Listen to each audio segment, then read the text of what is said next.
Selling goods from India to other country और buying goods from other country to India, मतलब trade between two nations, यही है international trade जी। तो देखो ये beyond the geographical boundary of a country, अपने देश के ज्योग्राफिकल बाउंड्री के बाहर डील करना। वो 3 टाइप का हो सकता है, ये 3 नाम याद करना पूछता है। 3 types of international business, export, import और एंट्रीपोर्ट, यानी री एक्सपोर्ट। एक्सपोर्ट माने selling goods to foreign country, buying goods from foreign country हो गया import. Import of good not for consumption in home country but for exporting to them to another country, हम एक देश से खरीद रहे हैं दूसरे देश में बेचने के लिए। जी सर। सर एक सेकंड होल्ड कीजिएगा। जी सर। अब आओगे मेन आंसर पे, अगला आंसर भी ज्ञान बात है। इंटरनेशनल ट्रेड का क्या क्या फीचर, बेटा यहाँ पे 2 कंट्री इन्वॉल्व होगा, फॉरेन करेंसी में ही डील होगा ज्यादातर, ये मेन बात बोले इसका। सर एक बात पूछना था, ये सब जो पॉइंट्स है वो एकदम पॉइंट टू पॉइंट ही लिखना है? नहीं, आप अपने लैंग्वेज में हेडिंग बना सकते हो। हाँ ठीक है। अब बोला इंटरनेशनल बिजनेस का प्रॉब्लम क्या है, ये भी ज्ञानबाजी है कि बहुत ज्यादा लीगल फॉर्मेलिटीज है, बहुत ज्यादा रिस्ट्रिक्शन है, ये नहीं कर सकते, ये नहीं बेच सकते, वो नहीं खरीद सकते जी। बहुत रिस्क भी है, पैसा डूब जाए, खराब प्रोडक्ट आ जाए जी। लैंग्वेज बैरियर तो है ही, और फॉरेन करेंसी को अरेंज करना उतना इजी नहीं है, हर किसी के लिए डॉलर पाउंड अरेंज करना उतना इजी नहीं है, ये भी ज्ञानबाजी का क्वेश्चन था। इंटरनेशनल ट्रेड और इंटरनल ट्रेड का फर्क क्या है, तो सर यहाँ पे geographical with in the geographical limit है, यहाँ बियॉन्ड है, यहाँ पे 1 कंट्री इन्वॉल्व है या 2 कंट्री इन्वॉल्व है, यहाँ पे कम रिस्क है, यहाँ ज्यादा रिस्क है, यहाँ पे पेमेंट होम करेंसी में ही होता है, यहाँ पे पेमेंट फॉरेन करेंसी में होता है, यहाँ पे कम रूल रेगुलेशन है, यहाँ पे ज्यादा रूल रेगुलेशन है, यहाँ पे टाइम कम लगता है, यहाँ पे टाइम ज्यादा लगता है, यहाँ पे कैश में चेक में जैसे भी पेमेंट कर सकते हैं, बट यहाँ पे थ्रू बैंकिंग जो होगा वो भी बिल्स ऑफ एक्सचेंज के थ्रू जी। यहाँ पे लीगल रूल कम है, एक ही देश का लॉ फॉलो करना है आपको, इंडिया का इंडिया में, लेकिन यहाँ पे तो जिस देश से डील करो वहां का भी लॉ प्लस अपना भी लॉ। इंडिया में माल भेजने का बहुत तरीका है, रोड, रेलवे जी। लेकिन यहाँ तो सी आई है, कहीं कहीं पे रोड अवेलेबल है, वो भी नेबरिंग कंट्री के साथ जी। इंटरनल ट्रेड में कम खर्चा लगता है, इंटरनेशनल ट्रेड में कॉस्ट भी बहुत है। ठीक है, इंटरनेशनल इंडियन ट्रेड से इंडिया का डॉलर पाउंड कम बेसी नहीं होता, फॉरेन रिजर्व जिसको बोलते हैं वो कम बेसी नहीं होता, लेकिन इंटरनेशनल ट्रेड में हम एक्सपोर्ट करें तो इंडिया का डॉलर पाउंड का अर्निंग बढ़ेगा जी। यानी रिजर्व बढ़ेगा, और उल्टा होगा इम्पोर्ट करेंगे तो रिजर्व घटेगा। तो क्यों इंटरनेशनल ट्रेड करती है दुनिया, ये भी ज्ञानबाजी का आंसर। क्यों लोग, दुनिया के लोग इंटरनेशनल बिजनेस करते हैं सर, क्योंकि इक्वालिटी के लिए, कोई प्रोडक्ट दूसरा देश में सस्ता पड़ता है, इसलिए हमारे देश में बहुत सारा प्रोडक्ट का नेचुरल रिसोर्स नहीं है जो दूसरा कंट्री में है, बहुत सारा नेचुरल रिसोर्स दूसरा कंट्री में नहीं है जो हमारे कंट्री में है। कई बार factor of production, land, labour, capital, entrepreneur जी। ये कई दूसरा कंट्री में सस्ता मिल जाता है। 2 देशों के बीच में डीलिंग होने से रिलेशनशिप बेटर होती है, इसलिए भी करते हैं, बेटर क्वालिटी मिल जाता है कहीं कहीं पे, इसलिए भी डील करते हैं। ये सब ज्ञानबाजी का आंसर था। अगला वाला भी ज्ञानबाजी का आंसर है, नहीं ये पढ़ा चुके, इंटरनेशनल डोमेस्टिक बिजनेस का डिफरेंस, सेम बात बोला है, छोड़ दो इसको, ठीक है, अभी पीछे डिफरेंस बिटवीन पढ़े हो, अगेन ये वाला आंसर अभी पढ़ के आए हो, बेनिफिट्स, तो अब ये वाला आंसर पढ़ लो, ऊपर वाला आंसर नहीं पढ़ना पड़ेगा। तो इंटरनेशनल बिजनेस का क्या बेनिफिट है, देश को क्या फायदा, तो डॉलर पाउंड में अर्निंग आएगा, देश का रिसोर्स का बेटर यूज होगा जी। ग्रोथ होगा, देश का लोगों को एम्प्लॉयमेंट मिलेगा, ये हुआ देश का फायदा जी। इसके अलावा स्टैंडर्ड ऑफ लिविंग बेटर होगा, क्योंकि फॉरेन कंट्री के प्रोडक्ट का वैरायटी इंडिया में आएगा तो आपका स्टैंडर्ड ऑफ लिविंग बेटर होगा जी। अब बिजनेस को क्या फायदा है सर, हाई प्रॉफिट होगा, वो अपनी कैपेसिटी को बेटर वे में यूज कर पाएगा। मान लो मेरा 1 लाख पीस बनाने का ताकत है, लेकिन इंडिया में डिमांड ही 70,000 का है, तो हम बनाएंगे क्या 1 लाख। तो यहाँ पे बिजनेस को, अब अगर 70,000 इंडिया में डिमांड है, पूरा कर लिया, बाकी 30,000 तो नहीं बना रहा है, बट जब वो इंटरनेशनल बिजनेस करेगा तो वो भी बनाएगा। अच्छा। ग्रोथ का स्कोप बहुत होगा बिजनेस का। अगर आपका इंडिया में बिजनेस है, मेरा भी इंडिया में बिजनेस है, अगर आप इंटरनेशनल भी कर रहे हो, हम नहीं कर रहे हैं, तो आप मेरे से ऑलवेज कंपटीशन में आगे रहोगे जी। और बहुत सारे लोगों से जब डील करते हो, अलग अलग देशों के लोगों के साथ बिजनेस करते हो, तो उनका मैनेजमेंट कैसे सोचता है, उससे आपका भी विजन का ग्रोथ होता है जी। अब अगला आंसर भी ज्ञान भाई का है। इंटरनेशनल बिजनेस करने का कितना तरीका है, अभी पहले पढ़ के आए हो, इम्पोर्ट, एक्सपोर्ट और एंट्रीपोर्ट। जी। ये लोग पहले एक्सपोर्ट को पकड़ा, एक्सपोर्ट ट्रेड का मतलब ऊपर पढ़ चुके हो। जी। उसका ऑब्जेक्टिव अगेन वही ज्ञानबाजी, ताकि सरप्लस गुड्स फॉरेन में बेच पाए, रिसोर्स को बेटर यूटिलाइज कर पाए, फॉरेन एक्सचेंज माइनिंग कर पाए, नेशनल इनकम बढ़े, एम्प्लॉयमेंट बढ़ेगा, गवर्नमेंट का रेवेन्यू बढ़ेगा, इंटरनेशनल कॉपरेशन बेटर होगा। अब तक सब कुछ ज्ञानबाजी था। जी। अब आता है मेन आंसर, जी। एक्सपोर्ट का प्रोसीड्योर। एग्जाम में ये सबसे इम्पोर्टेंट है। जी। इसमें दो चीज समझना, स्टेप को आप ऊपर नीचे नहीं कर सकते, तो स्टेप्स तो आपको याद करनी पड़ेगी। हम ट्राई भी करेगा आपको याद करवाने का, और आपको याद करना भी पड़ेगा खुद से भी। जी। स्टेप ज्यादा डिटेल में अंदर का पॉइंट याद नहीं करना, अंदर में हमें काम का एक बात बता देगा या एक वर्ड बता देगा, जिसको आप लिख के आ जाए, आपका काम हो जाए। और स्टेप को याद करो, थोड़ा कॉमन सेंस का बटन ऑन करके याद करना, क्योंकि मैक्सिमम स्टेप आपका लॉजिक पे ही है। सबसे पहले अगर एक बात सोचो, तनिष्ठा आप अमेरिका में बैठे, हम इंडिया में बैठे, जी। हम आपको इंडिया से कुछ गुड्स बेच रहे हैं, एक्सपोर्ट यही है जी। इंडियन आदमी के लिए। तनिष्ठा सबसे पहले आपका मेरा डील होगा कैसे? आप वहां से इंक्वायरी किए जी। कि नीरज आपके पास ये प्रोडक्ट है क्या? हम आपको कोटेशन भेजेगा कि हाँ मेरे पास यही ये प्रोडक्ट है, यही ये वेराइटी है, इतना इतना क्वांटिटी है, यही ये रेट है, बोलो आपको चाहिए जी। तो सबसे पहले आप पूछोगे, हम बताएंगे। आपको पूछने को यहाँ पे वर्ड यूज किया, इंक्वायरी। जी। और हम आपको जो कोटेशन भेजा, यानी एस्टिमेटेड प्राइसेस, ठीक है जी। तो ये वाला स्टेप में कुछ भी एक्स्ट्रा ऑर्डिनरी बात याद नहीं करना, खाली ये जो कोटेशन हम आपको भेजते हैं ना, इसको बोलते क्या है? परफॉर्मेंस। नॉर्मल इनवॉइस हो गया, बिल, हाँ। फाइनल बिल, इनवॉइस जो आप दुकान से सामान खरीदते समय आपको दुकानदार देता है। जी। परफॉर्मा इनवॉइस हो गया कि देख लो एक बार, यही मेरे पास आइटम है, यही रेट है, तुम फाइनल करो तो हम इनवॉइस बनाए, मेन इनवॉइस बनाए। जी। तो परफॉर्मा इनवॉइस में हम आपको क्या प्राइस, क्या क्वांटिटी, क्या साइज, क्या वेट, क्या शेप, मेरे पास कैसा आइटम है, क्या क्वालिटी है, पूरा आपको बताया है। जी। तो सबसे पहले आप बोलोगे सर, इंपोर्टर इंक्वायरी किया, एक्सपोर्टर उसको कोटेशन भेजा, जिसको परफॉर्मा इनवॉइस बोलते हैं। बाकी आपका ज्ञान है। जी। अब जब एक बार हम आपको कोटेशन भेज दिया और अगर आपको मेरा डिटेलिंग पसंद आ गया, अब आप क्या करोगे? ऑर्डर दोगे। जी।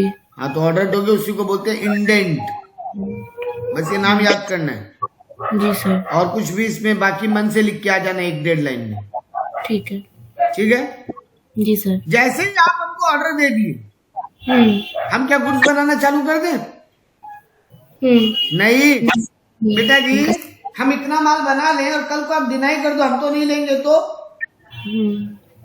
या माल बना के आपको भेज दो और आप पेमेंट लटका दो, तो हाँ। हम भैया पहले ये चेक करेंगे आपका पैसा देने का ताकत है, तो आपका क्रेडिट वर्दीनेस चेक करेंगे जी।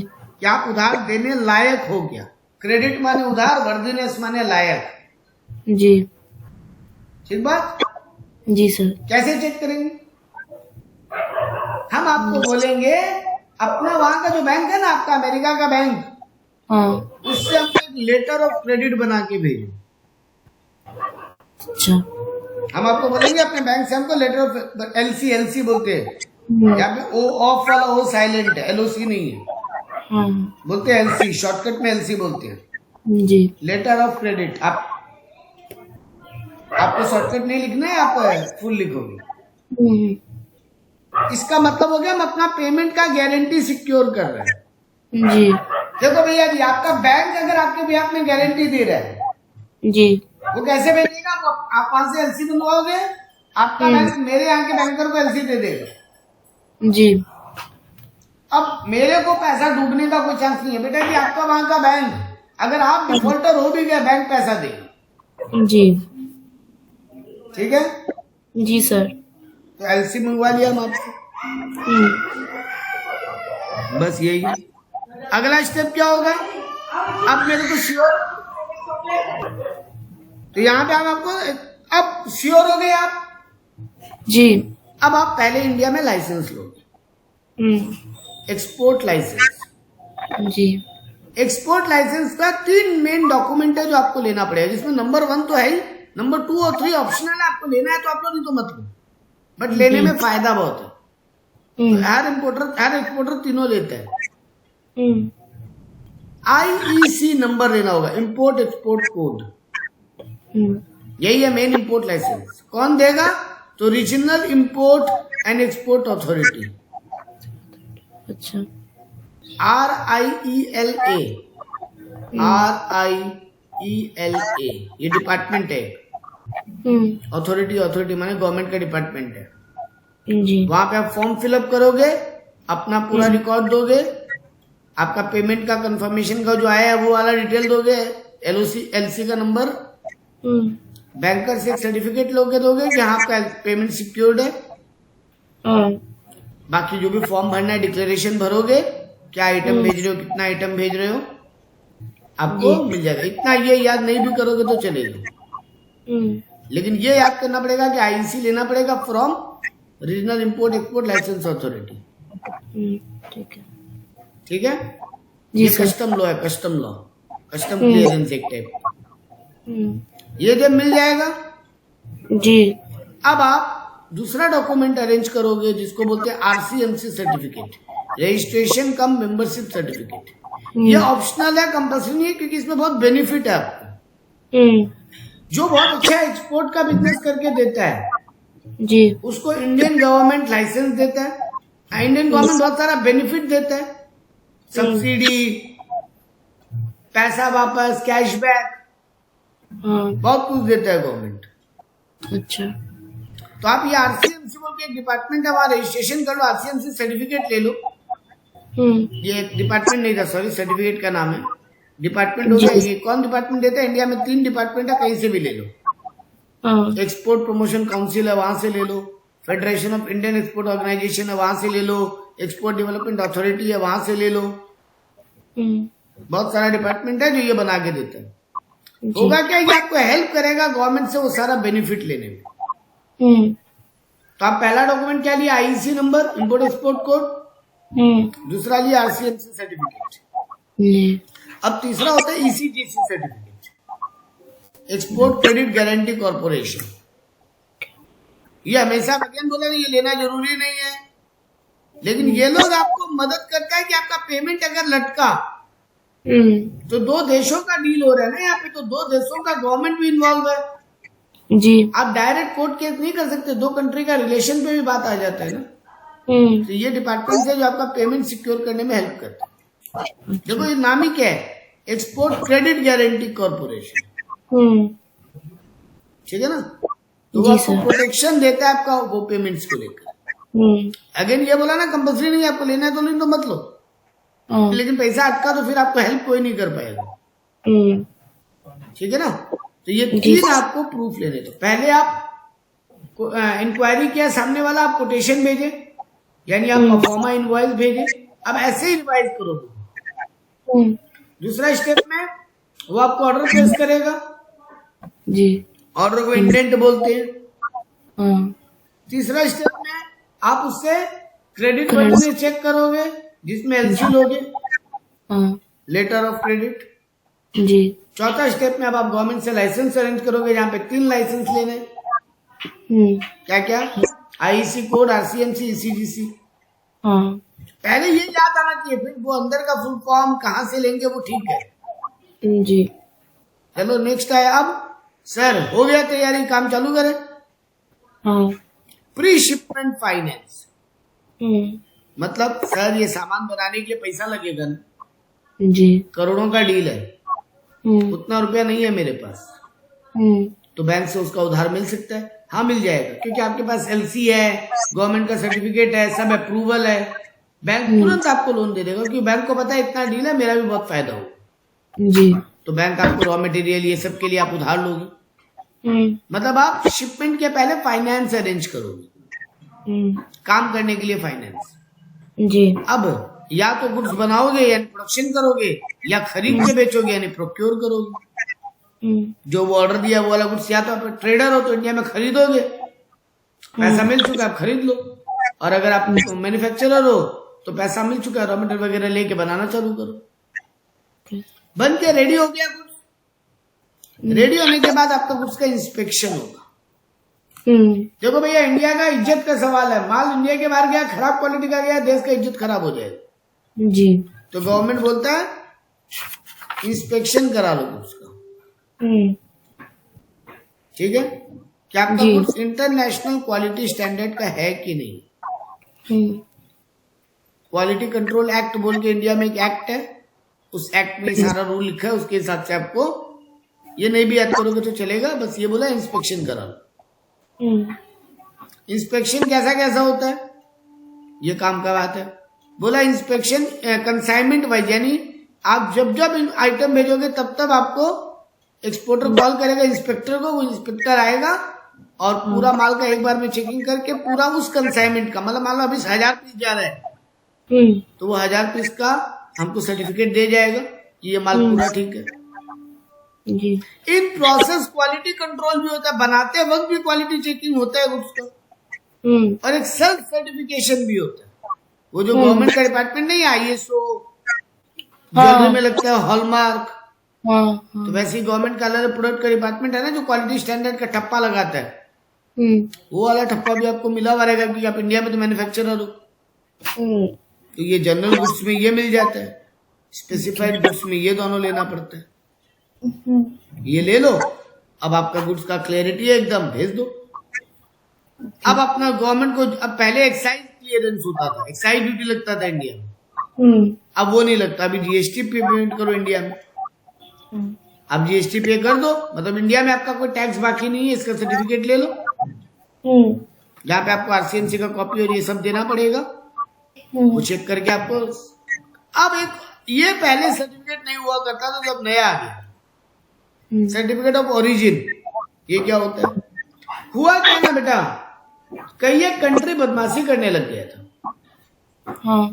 चाइना इंडिया में डायरेक्ट माल नहीं भेज पा रहा खराब क्वालिटी का, तो वो इंडियन गवर्नमेंट चाइना पे नजर रख रहा है कि चाइना बहुत खराब क्वालिटी भेज रहे। तो चाइना क्या करा, उसको सिंगापुर से, मलेशिया से और भेजते भेजते इंडिया में भेज। अब इंडिया इधर नजर रख रहा है, उधर से माल, दूसरा देश से माल घुस जा रहा है। तो गवर्नमेंट बोला भैया तुम्हारा प्रोडक्ट कहाँ से बना है उसका एक सर्टिफिकेट लेना पड़ेगा। अच्छा। तो इंडियन मैन्युफैक्चरर को भी लेना पड़ेगा। इंपोर्ट होगा तो इंडियन गवर्नमेंट चेक करेगा कहाँ से माल घुस रहा है, किस देश में बना है, where it has been manufactured, घुसे कहीं से भी, बना कहाँ पे। वैसे इंडिया में को भी जब इंडिया से माल भेजेगा तो कहाँ से माल ओरिजिनेट हुआ, कहाँ से माल बना है, वो लेना पड़ेगा। अच्छा। ये सर्टिफिकेट ले लो और गुड्स के साथ लगा दो। अब आपको इंडिया के बाहर भेजना है तो कोई शिप से भेजोगे ना, प्लेन या फिर कोई क्या बोलते हैं पानी वाला शिप, जी, वेसल, तो ये सबसे माल भेजना है तो उसके लिए जगह बुकिंग करना पड़ेगा। जैसे आप सीट बुक करते हो ट्रेन में, प्लेन में, वैसे ही जगह बुकिंग करना पड़ेगा, स्पेस बुकिंग। ये शिपिंग कंपनी गवर्नमेंट का भी होता है बहुत सारा, और बहुत सारा प्राइवेट शिपिंग कंपनी भी है इंडिया में, जी, क्योंकि सारे शिप तो गवर्नमेंट के नहीं चलते ना। तो वो शिपिंग कंपनी में जाओ और वहां पे आप अपना स्पेस बुकिंग कर लो, यानी शिपिंग ऑर्डर ले लो। मतलब भैया उनको भाड़ा देना पड़ेगा ना, वो भाड़ा दे दो, फेयर और उनसे बुकिंग कर लो, ठीक है, ताकि शिप में माल चढ़ना अलाउड हो जाए। अब आप उसको पैकिंग करो और फॉरवर्डिंग करो, मतलब कस्टम ऑफिस तक ले जाओ। जी। गुड्स का इंश्योरेंस करवाना पड़ेगा। हाँ ये इम्पोर्टेंट है, क्योंकि इंडिया के बाहर कोई भी माल विदाउट इंश्योरेंस नहीं जाएगा। अब कस्टम डिपार्टमेंट से क्लियरिंग लेना पड़ेगा, यानी शिपिंग बिल मिलेगा। अब हो गया मोटामोटी स्टेप खत्म। जी। भारी स्टेप था इंस्पेक्शन, भारी स्टेप थे वो स्टार्टिंग के, रजिस्ट्रेशन। जी। हाँ, अब आपका वो जैसे ही कस्टम क्लियरेंस हो जाएगा, आपको कार्टिंग का ऑर्डर मिल जाएगा, मतलब माल को शिप में चढ़ा। हाँ। ये काम कौन करवा के देगा? अंदर में जितना काम होता है ना बेटा, हाँ। वो कौन करा के देगा?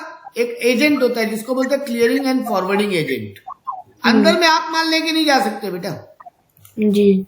आपको clearing and forwarding agent appoint करना पड़ेगा। वो एजेंट अंदर में सारा काम करा देगा, मतलब वो कार्टिंग का ऑर्डर वही ला के देगा आपको। ओके। अब आप मेट रिसिप्ट लोगे। मेट रिसिप्ट क्या होता है? जब आपको कस्टम से सब क्लियर हो गया तो शिप का एक कैप्टन होता है ना जी। शिप में माल चढ़ा के नहीं चढ़ा ये हमको कौन प्रूफ देगा? हम तो अंदर जा नहीं रहे, हम तो अपनी आंख से देख नहीं रहे मेरा शिप में माल चढ़ गया क्या। तो मेरे को ये ला के कौन देगा? वो एजेंट।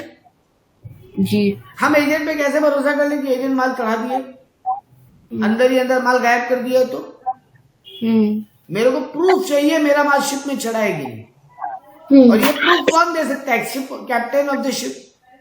जी। तो शिपिंग कैप्टन हमको एक डॉक्यूमेंट देगा जिसका नाम है मेट रिसिप्ट। ओके।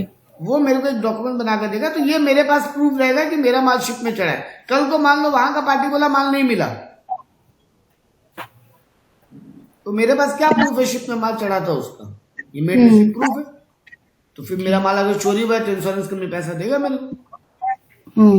ठीक है, जैसे ये मेट रिसिप्ट मिल गया, अब हम भाड़ा पेमेंट कर देंगे।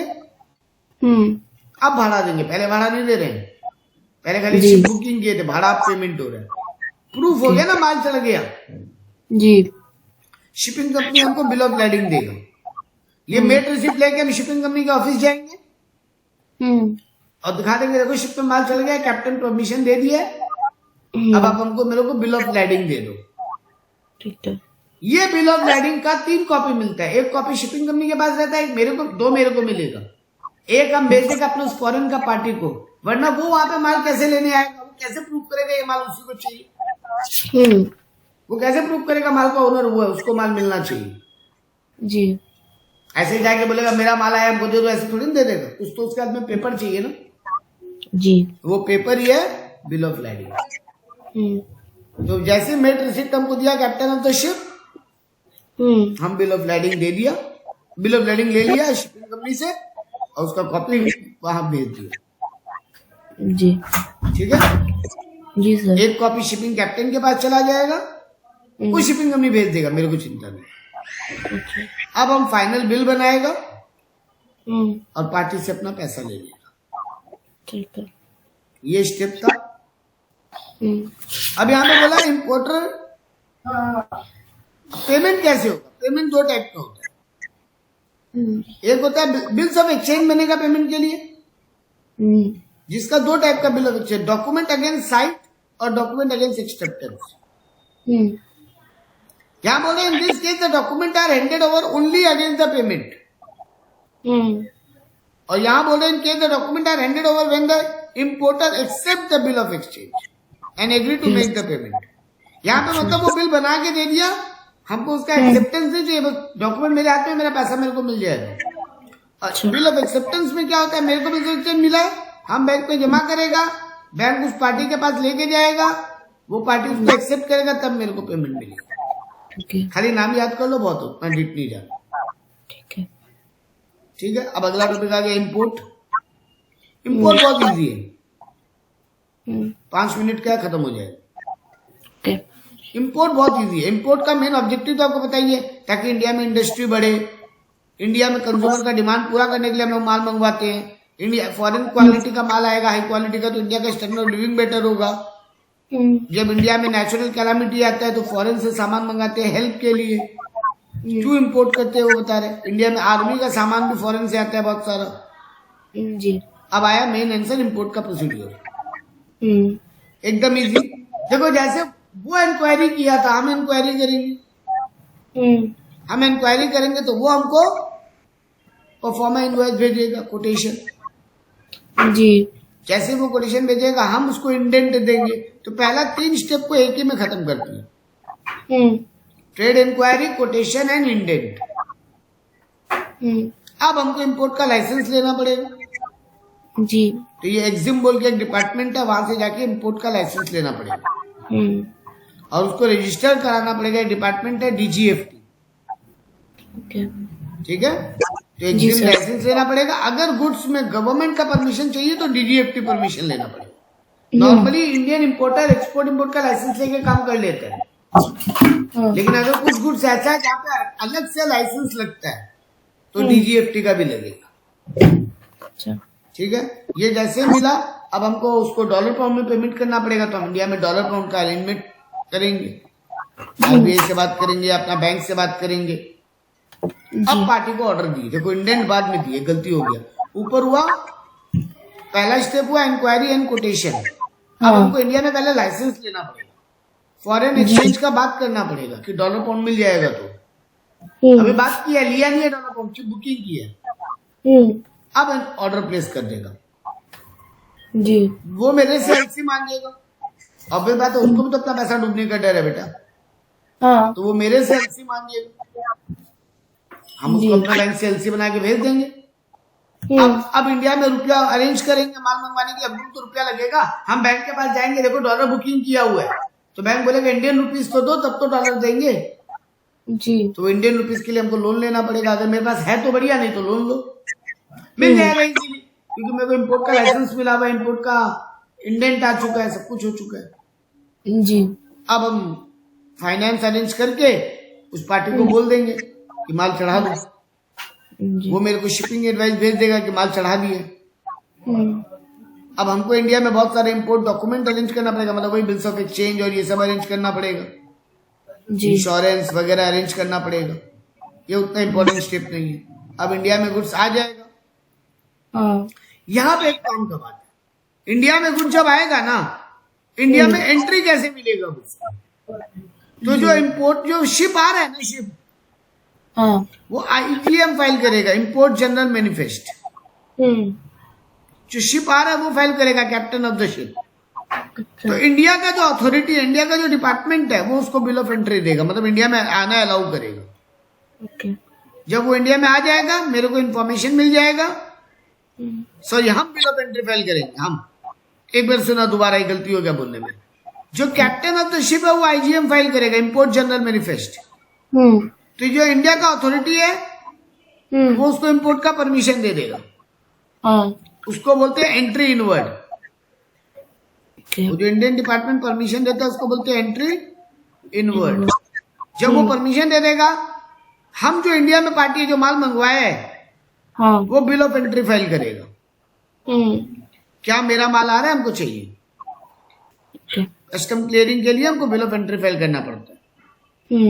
बिल ऑफ एंट्री मेरा जाएगा, वहां का जो सुपरिटेंडेंट है उसके पास, वो चेक करेगा मेरा ही माल है तो हम फ्रॉड तो नहीं है ना। बिल ऑफ एंट्री भी 2 टाइप का होता है बेटा, एक होता है येलो, एक होता है व्हाइट बिल और एक होता है येलो बिल।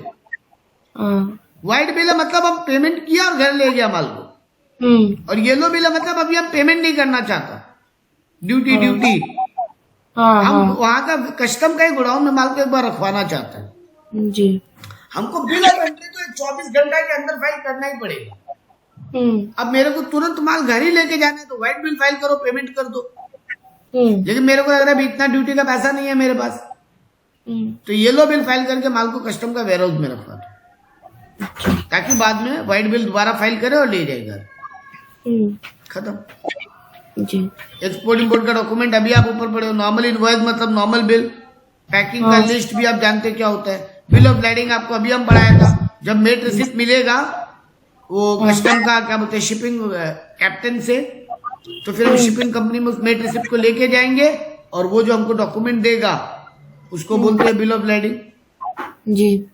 ये बिल ऑफ लैडिंग प्रूफ है कि गुड्स आ गया या गुड्स चढ़ गया उसका। ये ओनरशिप का प्रूफ है एक टाइप का कि गुड्स मेरा ही है ना, क्योंकि जब वो कस्टम से जब माल लेने जाओगे तो तुम ही ओनर हो, ये कैसे प्रूफ करोगे? वो बिल ऑफ लैडिंग की प्रूफ होता है। यहाँ बिल ऑफ लैडिंग का फॉर्मेट दिया, वो आपको याद नहीं करना। सर्टिफिकेट ऑफ इंस्पेक्शन भी आप पढ़ चुके हो, चेकिंग करवाना। सर्टिफिकेट ऑफ ओरिजिन मतलब कहाँ से गुड्स जा रहे हैं। बिल्स ऑफ एक्सचेंज मतलब वो पेमेंट का प्रूफ कि पेमेंट कैसे होगा। और भी क्या डॉक्यूमेंट लगता है, परफॉर्मा इनवॉइस यानी इंडेंट वो क्या बोलते हैं उसको, कोटेशन जी, ये सब डॉक्यूमेंट आपको नहीं पढ़ना। शिपिंग ऑर्डर हम पढ़ाया आपको, शिप में माल चढ़ने का वो प्रूफ कि माल चढ़ने का परमिशन मिल गया।